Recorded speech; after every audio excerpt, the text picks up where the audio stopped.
By the rivers of Babylon, a broken people sat and wept.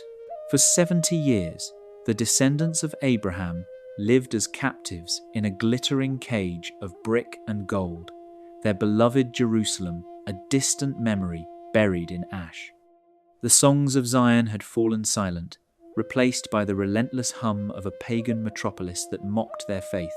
To the human eye, the promise made to David was dead, extinguished under the iron heel of the Neo-Babylonian Empire. Yet, deep within the prophetic scrolls hidden away by the elders, a startling whisper was circulating. A name had been spoken not by a priest of Israel, nor by a righteous prophet arising from the lineage of Jacob, but a name belonging to a foreign warrior from the rugged highlands of Anshan, Cyrus. Long before this man ever drew his first breath, the prophet Isaiah recorded words that would shock the ancient world. Thus says the Lord to his anointed, to Cyrus, whose right hand I have held. To give a pagan king the title of Mashiach, the Messiah, the Anointed One, was an act of theological audacity. It challenged everything the ancient world understood about divine favor. How could a conqueror who did not know the name of Yahweh become the ultimate instrument of his divine will? Historical records suggest that the rise of Cyrus was nothing short of miraculous, shifting the tectonic plates of power with a speed that left contemporary chroniclers breathless. Born into a world dominated by the mighty Median Empire, Cyrus was merely a vassal prince, a leader of nomadic clans whose survival depended on the whims of distant masters. Imagine the sheer courage it took to stand against such overwhelming odds, to look at the towering structures of the old world and believe they could be reshaped.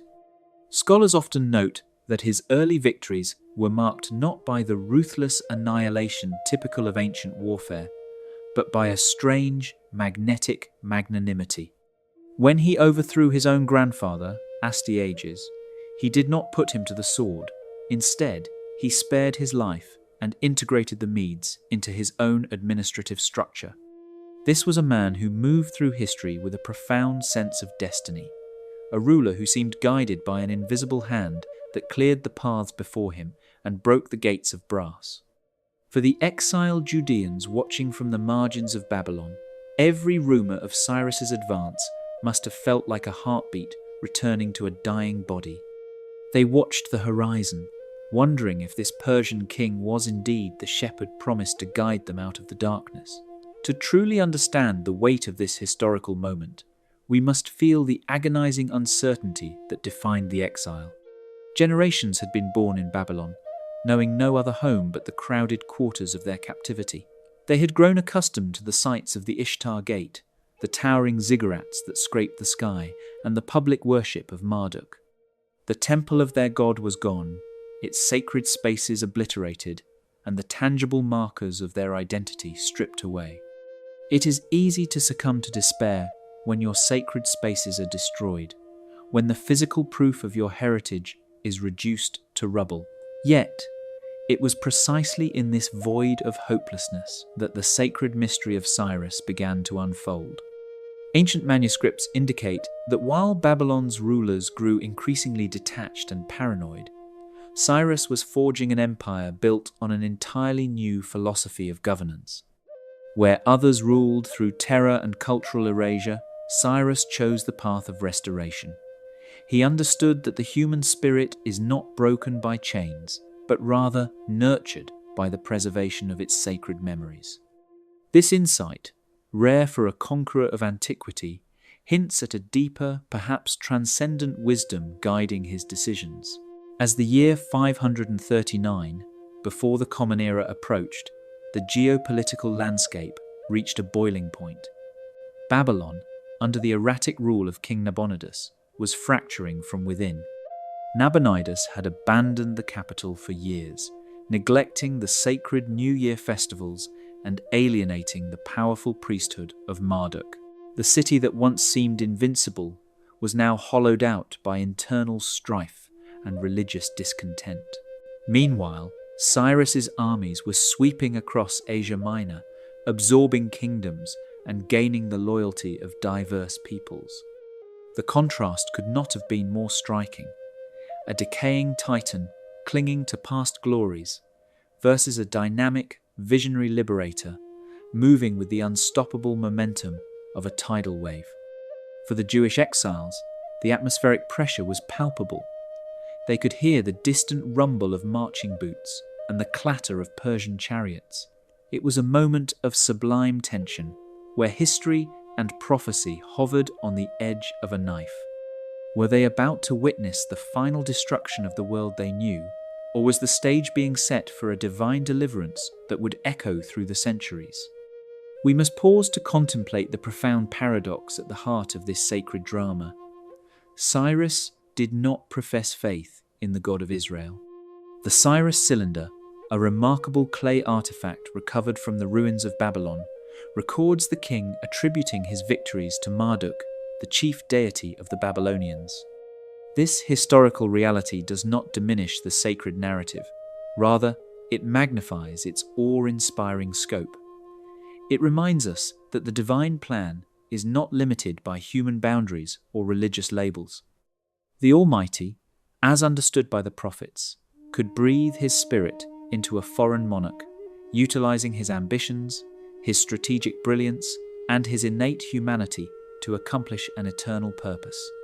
Cyrus was anointed not because he was a member of the covenant, but because his heart was open to a higher calling of justice and restoration.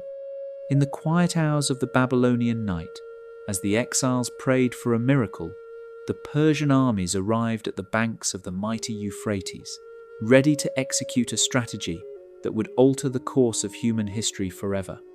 The city of Babylon was widely considered impregnable, defended by walls so thick that chariots could pass each other on their crests, and protected by the deep waters of the Euphrates, flowing directly beneath its massive gates. To attack such a fortress directly was suicide. Yet, historical accounts suggest that Cyrus did not rely on brute force. Instead, he engineered a masterstroke of tactical brilliance. Upstream, his engineers laboured in the darkness, digging massive trenches to divert the flow of the great river into a nearby marshland. Imagine the tension of those hours, the sweat and strain of thousands of men working silently under the cover of night, turning the very lifeblood of Babylon against it. As the river level plummeted, the water dropped to the height of a man's thigh, transforming an impassable moat into an open highway. On that very night, according to both sacred and secular accounts, the Babylonian leadership was paralyzed by indulgence. Inside the palace, Belshazzar, the co-regent, held a grand feast for 1,000 of his lords, drinking wine from the gold and silver vessels plundered from the Temple of Jerusalem. It was an act of supreme arrogance, a declaration that their walls and their gods could defy any judgment. But the scales of history were already tipping. We can feel the sudden chill that must have swept through that banquet hall when a supernatural hand appeared, writing mysterious words of doom upon the plastered wall. Mene, Mene, Tekel, Upharsin. Your kingdom has been numbered, weighed, and found wanting. While the court trembled in terror, unable to decipher the message, the Persian soldiers were already wading through the shallow riverbed, slipping beneath the massive bronze gates that had been carelessly left unlocked in the city's drunken revelry. The fall of Babylon was remarkably swift and, as archaeological evidence implies, largely bloodless. The citizens did not rise to defend their negligent king. Instead, they welcomed the Persian forces as liberators from an oppressive administration. For the Jewish captives sleeping in their quarters, waking up to find the banners of Persia flying from the battlements must have felt like a dream. The empire that had shattered their lives, broken their homes, and mocked their God had fallen in a single night without a protracted siege. It is an extraordinary reminder of how quickly the structures of human pride can collapse when their time has come. In the days that followed, Cyrus did something that completely defied the conventions of ancient conquest. Instead of enslaving the population and carting away their wealth, he issued a royal decree that shook the foundations of the ancient Near East. This edict, recorded on both the famous clay cylinder and in the biblical book of Ezra, granted permission to all displaced peoples to return to their ancestral homelands and rebuild their sacred sanctuaries. For the children of Israel, this was the fulfillment of a prophecy that had kept their fragile hope alive during the dark decades of exile. Can we begin to fathom the sheer emotional weight of that moment? The tears of joy streaming down the faces of elders who had never expected to see the hills of Judea again, the hurried packing of modest belongings, and the retrieval of the sacred temple vessels that Cyrus returned to them with his own hands. They were going home, not as runaway slaves fleeing in the night, but as a liberated nation backed by the treasury of the world's greatest superpower. Scholars often debate the motivations behind Cyrus's revolutionary policy of religious freedom. Was it a calculated political strategy designed to ensure the loyalty of buffer states on the fringes of his expanding empire, or did he possess a genuine, deeply felt respect for the diverse faiths of mankind? Perhaps the answer lies at the intersection of both. Even as a pragmatic ruler, Cyrus demonstrated an enlightened understanding of power, recognizing that a kingdom built on respect and autonomy is far more durable than one maintained through terror and suppression.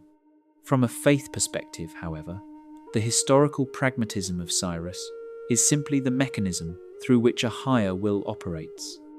The sacred text asserts that the Lord stirred up the spirit of Cyrus, king of Persia, so that he made a proclamation throughout all his kingdom. This formulation beautifully bridges the gap between historical event and spiritual reality, showing that the hidden motivations of human hearts can be guided toward a harmonious, life-giving end. The journey back to Jerusalem was not an easy one. It required traveling hundreds of miles across harsh, unforgiving desert landscapes, carrying the young, the elderly, and the precious artifacts of their restored faith. Yet, the texts describe their departure as an exodus of praise, a triumphant march fueled by an overwhelming sense of gratitude. They were walking away from the towering monuments of Babylonian pride, turning their faces toward a desolate, ruined homeland that required decades of hard labor to rebuild. But they walked with heads held high, knowing they were no longer forgotten. The existence of the Cyrus cylinder today, housed in the British Museum, serves as a tangible, enduring testament to this historical turning point. It is a voice from the dust, confirming that a king once lived who broke the mold of ancient tyranny, choosing to heal rather than destroy, to build up rather than tear down. When we reflect on the legacy of Cyrus the Great, we are confronted with a powerful truth about the nature of historical impact and divine cooperation. Cyrus remains an anomaly in the catalogue of world conquerors, a man celebrated not for the cities he burned, but for the sanctuaries he restored. To the Persians, he was the father. To the Greeks, he was a model statesman. And to the Jewish people, he was the anointed shepherd, raised up by God in a time of ultimate crisis. His story challenges us to broaden our understanding of how good enters the world, reminding us that light can emerge from the most unexpected places. In an era often defined by division and the pursuit of absolute dominance, the ancient Persian secret of Cyrus stands as a timeless beacon, showing that true greatness is measured by the freedom we grant to others, and that the most sacred victories are those that restore hope to the broken-hearted. Consider the deep psychological transformation that occurred within the community of exiles as they prepared to depart. For half a century, their identity had been defined by what they had lost. They were the displaced, the mourning, the generation that carried the heavy burden of their ancestors' failures.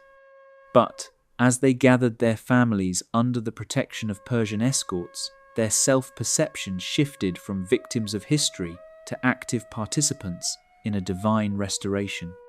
This psychological renewal was arguably Cyrus's greatest gift to the survivors.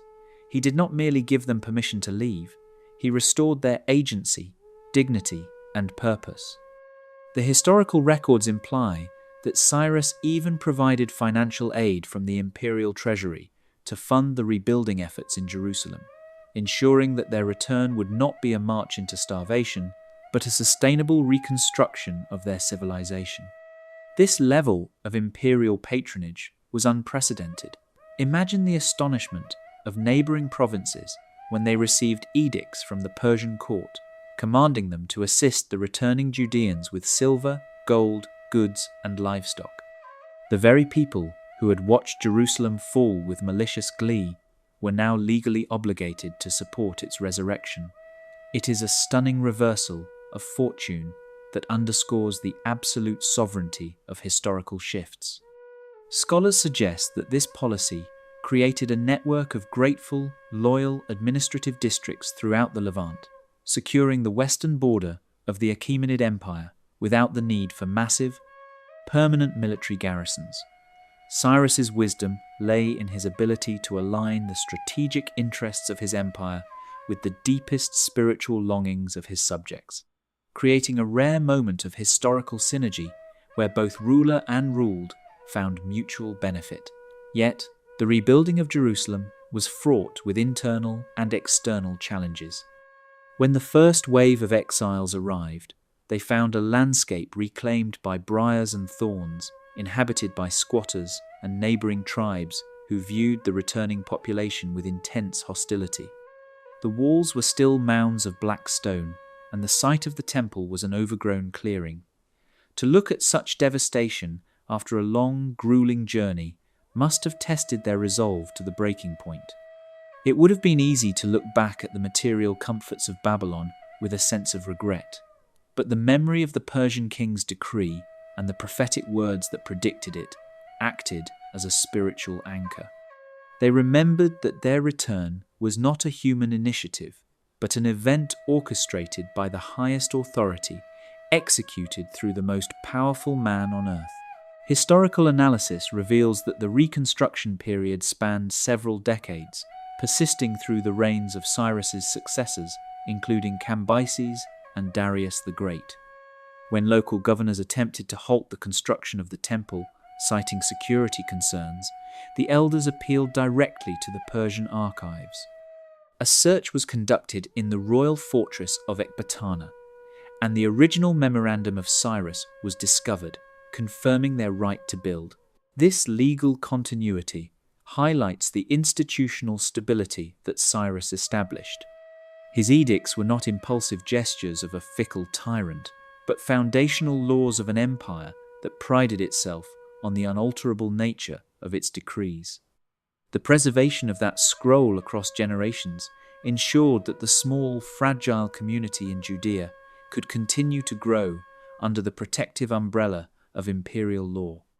We must also examine how this encounter with Cyrus transformed the theological landscape of post-exilic Judaism. Before the exile, the faith was deeply tied to the physical geography of the land, the monarchy of David, and the physical structure of the temple. The destruction of these elements forced a profound re-examination of God's relationship with the world. Through the instrument of Cyrus, the people learned that their God was not a localized deity confined to a specific mountain or building. He was the Lord of heaven and earth, a sovereign entity who could command the ruler of a distant empire to do his bidding.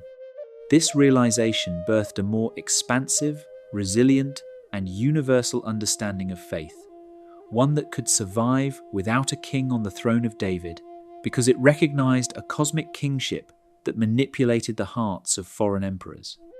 The story of Cyrus also leaves an indelible mark on the historical memory of Iran. In the modern world, the legacy of the Achaemenid Empire is often viewed through a lens of national pride, symbolized by the ruins of Pasargadae, where Cyrus's modest, gabled tomb still stands. It is a place of stark, majestic simplicity, surrounded by the quiet balance of the Iranian plateau. Unlike the grand, boastful monuments of Egyptian pharaohs or Assyrian kings, which detail the torture and humiliation of captives, Cyrus's legacy is preserved on a simple clay cylinder that speaks of peace, the return of gods to their sanctuaries, and the relief of human suffering. This contrast is culturally profound. It demonstrates that even in the harsh realities of ancient imperialism, a standard of humanitarian governance was established, providing a moral benchmark that would influence legal thinkers for millennia, from the ancient Greeks to the framers of modern human rights charters. As we look back through the mists of time, the figure of Cyrus the Great emerges not as a distant, cold statue of antiquity, but as a living testament to the beauty of cross-cultural and interfaith cooperation. In a world that often demands conformity and views difference with suspicion, Cyrus's model of empire reminds us that strength lies in the preservation of diversity. By allowing people to worship in their own languages, according to their own traditions, he built a peace that outlasted his own life. For those who read history through a lens of faith, he remains the ultimate example of the unexpected ally, a reminder that the forces of restoration can use anyone, anywhere, to bring healing to a broken world. The Persian secret is a timeless truth, that true power is found not in the capacity to dominate, but in the willingness to set others free. Let us envision the scene at Pasargadae during the height of Cyrus's reign. The air is crisp, carrying the scent of wild thyme from the surrounding hills. In the audience hall, the king sits not behind an impenetrable barrier of guards, but accessible to the petitions of his subjects. Representatives from across the known world stand in line, Elamites in embroidered robes, Babylonians in fringed tunics, and Judean elders holding sketches of their ruined city. There is no atmosphere of terror here. Instead, there is an air of orderly, respectful consultation. This visual reality, supported by archaeological excavations of the open-air palace designs, reflects a philosophy of inclusion. Cyrus did not hide himself away in a dark, secretive inner sanctum. His architecture, like his governance, was open to the light, defined by spacious porticos and wide, expansive gardens that invited the natural world inside. This harmony between environment and governance is a crucial element of the Persian legacy. The concept of the paradisa, the royal garden, from which we derive our word paradise, was perfected during this era. These were not mere luxury estates, but highly engineered ecosystems where water flowed through precisely carved stone channels, bringing life to exotic plants collected from every corner of the empire. To walk through a Persian garden was to walk through a living map of a unified world, where diverse species thrived together under the care of a master gardener. For the ancient observer, the lesson was clear. The empire itself was a garden, and the king's primary duty was to nurture, irrigate, and protect the unique life within it, ensuring that no single element choked out the others. When the exiles finally reached the ridge overlooking the ruins of Jerusalem, the sight must have drawn a collective gasp of grief and determination. The stones of the valley were scorched, the terraces broken, and the silence of decades hung heavily over the hills. But as they looked down at the valley of their ancestors, they did not see a graveyard, they saw a foundation. They carried with them the memory of Babylon's fall, the visual proof of an empire's vulnerability, and the royal decree that gave them the right to exist. They set to work, clearing the debris from the altar, their hands calloused, but their hearts unburdened. The restoration had begun, not with an army of conquest, but with a community of builders, guided by the legacy of a foreign king who had been called by name before he was ever born. This extraordinary alignment of history, strategy, and spiritual destiny continues to captivate the human imagination. It forces us to ask deep questions about the patterns that govern our world. Are the great movements of history merely the result of random political collisions, or is there a deeper, underlying rhythm that guides our steps toward a purposeful resolution? The story of Cyrus the Great, the pagan Messiah, suggests that beneath the chaos of human ambition lies a profound, sacred architecture. It encourages us to look at our own times with a sense of hopeful expectation, recognizing that even when the night is at its darkest and the walls of our captivity seem insurmountable, the instruments of our deliverance may already be marching toward us, clearing the way and preparing to break the gates of brass. In the final analysis, the enduring memory of Cyrus is not found in the vastness of the territory he conquered, nor in the wealth he accumulated, but in the quiet gratitude of the peoples he restored. His name remains etched in the sacred texts of humanity, a permanent reminder that true glory is achieved when power is surrendered to the service of human dignity. As the sun sets over the ancient stones of Pasargadae, casting long shadows across the plain, the simple tomb of Cyrus stands as a monument to a revolutionary truth, that the most lasting empires are not those built on the subjugation of the body, but those that establish their foundations in the freedom of the human soul.